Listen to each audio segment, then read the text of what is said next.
بسم اللہ الرحمن الرحیم۔ السلام علیکہ یا صاحب العصر والزمان۔ اس چیز کے پیش نظر درج ذیل مناظرے پر توجہ فرمائیں۔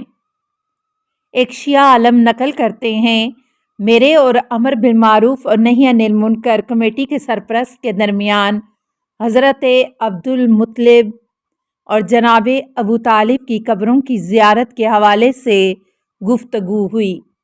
اس نے کہا، اب شیعہ لوگ عبدالمطلب اور ابو طالب کی قبروں کی زیارت کے لیے کیوں جاتے ہو؟ میں نے کہا، کیا کوئی مشکل ہے؟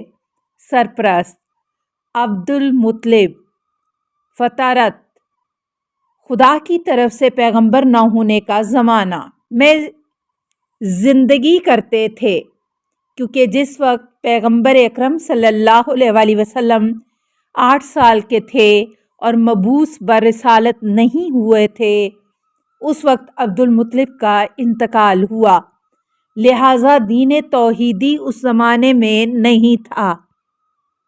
اس بنا پر آپ حضرات کس بنیاد پر ان کی زیارت کے لیے جاتے ہیں؟ اور ابو طالب نعوذ باللہ مشرک دنیا سے گئے ہیں، لہٰذا مشرک کی زیارت کے لیے جانا جائز نہیں ہے۔ میں نے کہا، کوئی بھی مسلمان جناب عبدالمطلب کو مشرک کہنے کے لیے تیار نہیں ہے۔ وہ اسی زمانے میں خدا پرست اور یکتا پرست تھے۔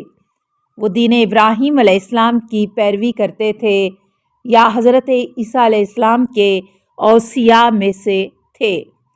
وہ اہل سنت کی کتابوں میں وارد ہونے والی روایات کے مطابق ابرہہ کے حملے کے وقت جو خانہ کعبہ کو ویران کرنے آیا تھا، اور سورہ فیل کے مطابق وہ خود ہلاک ہو گیا۔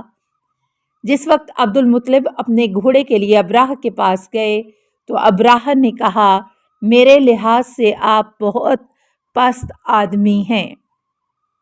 اپنے اونٹ لینے کے لیے تو آ گئے، لیکن اپنے دین اور دینی عبادت گاہ کعبہ کے بارے میں کچھ نہیں کہتے۔ جناب عبدالمطلب نے جواب دیا، انا رب الابل وانا لا بیت رب سمیناہ، میں اونٹوں کا مالک ہوں اور اس گھر کا بھی ایک مالک خدا ہے جو عنقریب خود اس کا دفاع کرے گا۔ اس کے بعد جناب عبدالمطلب خانہ کعبہ کے پاس آئے اور خانہ کعبہ کے دروازے کا حلقہ پکڑ کر دعا کی، نیز چند اشعار پڑھے، جن میں سے ایک شعر کا مضمون یہ ہے، پالنے والے ہر شخص اپنے اہل خانہ کا دفاع کرتا ہے، تو بھی اپنے حرم امن میں رہنے والوں کا دفاع فرما۔ یہی موقع وہ تھا کہ عبدالمطلب کی دعا قبول ہوئی۔ خداوند عالم نے ابابیلوں کے گروہ کو بھیجا، جنہوں نے ابرہہ کے لشکر کو نابود کر دیا۔ سورہ فیل اس سلسلے میں نازل ہوا، اور شیعہ روایات میں بیان ہوا ہے کہ حضرت امام علی علیہ السلام نے فرمایا، خدا کی قسم، میرے پدر بزرگوار ابو طالب، دادا عبدالمطلب اور ہاشم بن عبدالمناف نے ہرگز بتوں کی پرستش نہیں کی۔ یہ حضرات کعبہ کی طرف نماز پڑھتے تھے اور جناب ابراہیم علیہ السلام کے دین کے مطابق عمل کرتے تھے۔ اب رہی بات ایمان ابو طالب کی بات، تو اولاً اہل بیت علیہم السلام اور شیعہ علماء کے اجماع کے بنا پر وہ مسلمان اور مومن اس دنیا سے گئے ہیں۔ ابن ابوالحدید، جو اہل سنت کے مشہور و معروف عالم دین ہیں، نقل کرتے ہیں کہ ایک شخص نے حضرت امام سجاد علیہ السلام سے سوال کیا، کیا جناب ابو طالب مومن تھے؟ امام علیہ السلام نے فرمایا، جی ہاں۔ ایک دوسرے شخص نے امام سجاد علیہ السلام سے سوال کیا، یہاں کے کچھ لوگ جناب ابو طالب علیہ السلام کو کافر کہتے ہیں۔ امام علیہ السلام نے فرمایا، واقعاً تعجب ہے اس بات پر کہ یہ لوگ رسول خدا صلی اللہ علیہ وآلہ وسلم اور جناب ابو طالب کو ناجائز نسبت دیتے ہیں۔ پیغمبر اکرم صلی اللہ علیہ وآلہ وسلم نے مومن عورت کا کافر مرد سے نکاح کو ممنوع قرار دیا ہے۔ جبکہ اس بات میں کوئی شک نہیں ہے کہ فاطمہ بنت اسد اسلام میں سبقت کرنے والوں میں تھیں اور جناب ابو طالب کی آخری عمر تک فاطمہ بنت اسد ان کی زوجیت پر باقی رہیں۔ ثانیاً، اہل سنت کے علماء اور بہت سے راویوں نے نقل کیا ہے کہ پیغمبر اکرم صلی اللہ علیہ وسلم نے عقیل بن ابو طالب سے فرمایا، انی احبکا حبینا حبا لقرابتکا منی وحبا لما کنتو عالم من حب امی ابی طالب ایاکا۔ میں تم سے دوہری محبت کرتا ہوں، ایک رشتہ داری کی بنا پر، دوسرے اس وجہ سے کہ میرے چچا ابو طالب تمہیں دوست رکھتے تھے۔ پیغمبر اکرم صلی اللہ علیہ وسلم کی یہ گفتگو بہترین گواہ ہے کہ حضرت صلی اللہ علیہ وسلم ایمان ابو طالب پر عقیدہ رکھتے تھے، ورنہ تو کافر کی دوستی کوئی اہمیت نہیں رکھتی، جس کی وجہ سے پیغمبر اکرم صلی اللہ علیہ وسلم عقیل سے محبت کریں۔ مزید وضاحت: افسوس کے ساتھ کہنا پڑتا ہے کہ برادران اہل سنت اپنے آباء و اجداد کی اندھی تقلید کرتے ہوئے ابو طالب کے ایمان نہ لانے کو نسل بنسل نقل کرتے چلے آئے ہیں، لیکن اس چیز سے غافل کہ ان کی معتبر اور مستند کتابوں میں دسیوں بلکہ سینکڑوں روایات موجود ہیں جو ایمان ابو طالب پر بہترین دلیل اور گواہ ہیں۔ لیکن حقیقت میں حضرت ابو طالب علیہ السلام کو مشرک کہنے کا راز متعصب اور ہٹ دھرم لوگوں کی ان کے فرزند امام علی علیہ السلام سے عداوت اور دشمنی ہے، اور یہ تعصب بنی امیہ کے زمانے سے آج تک جاری و ساری ہے۔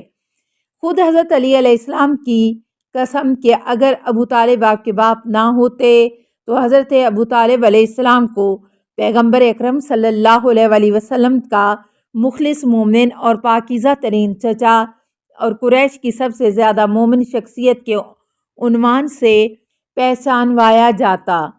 حقیر کی ملاقات علامہ امینی مرحوم صاحب کتاب الغدیر کے فرزند ارجمند سے ہوئی۔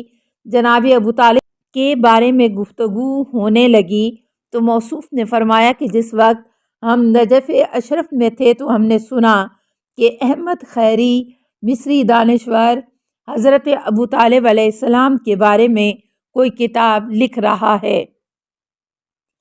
ہم نے ان کو ایک خط لکھا کہ آپ اس کتاب کو اس وقت تک نہ چھپوائیں کہ جب تک الغدیر کی 7ویں جلد جو ابھی تک نہیں چھپی اور چھاپے خانے میں ہے آپ تک نہ پہنچائیں۔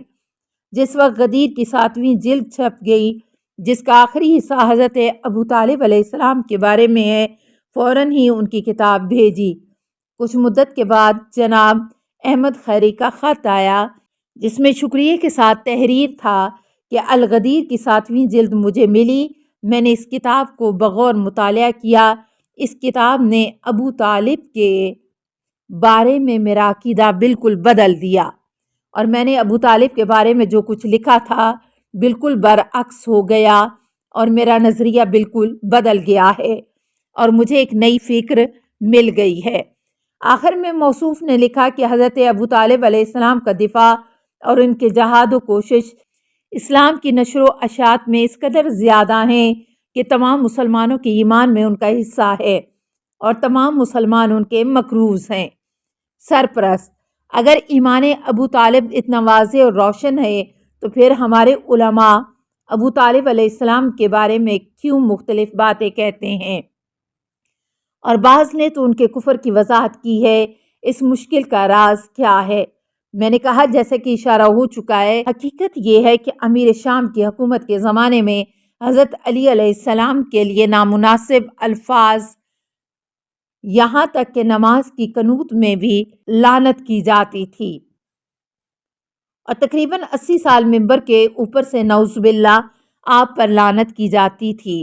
زرخرید کلموں نے جھوٹی اور بے بنیاد روایات گھڑ کر جناب ابو طالب کو کافر بنا دیا تاکہ حضرت علی علیہ السلام کو کافر زادہ کے عنوان سے لوگوں میں مشہور کیا جائے، اور قطعی طور پر آپ کو یہ معلوم ہونا چاہیے کہ یہی جعلی روایات آپ لوگوں کی کتابوں میں داخل ہو گئیں، جس نے ذہنوں میں یہ چیز ڈال دی ہے، ورنہ ایمان ابو طالب مکمل طور پر واضح ہے۔ ایک دوسرا راز یہ ہے کہ جناب ابو طالب علیہ السلام راہ اسلام اور پیغمبر اکرم صلی اللہ علیہ وآلہ وسلم کے دفاع میں خاص طریقے سے تقیہ کے عالم میں رفتار کرتے تھے تاکہ پیغمبر اکرم صلی اللہ علیہ وآلہ وسلم کی بہتر طور پر حمایت کر سکیں، اور اگر وہ اعلانیہ طور پر ایمان کا اظہار فرماتے تو آغاز بعثت میں پیغمبر اکرم صلی اللہ علیہ وآلہ وسلم کی حمایت بہتر اور شائستہ طور پر نہیں کر سکتے تھے۔ اس لحاظ سے بہت سی روایات کے مطابق حضرت ابو طالب علیہ السلام کی مثال مومن آل فرعون اور اصحاب کہف کی طرح ہے، جو دین کی ترقی اور سرفرازی کے لیے اپنے ایمان کو مخفی رکھتے تھے۔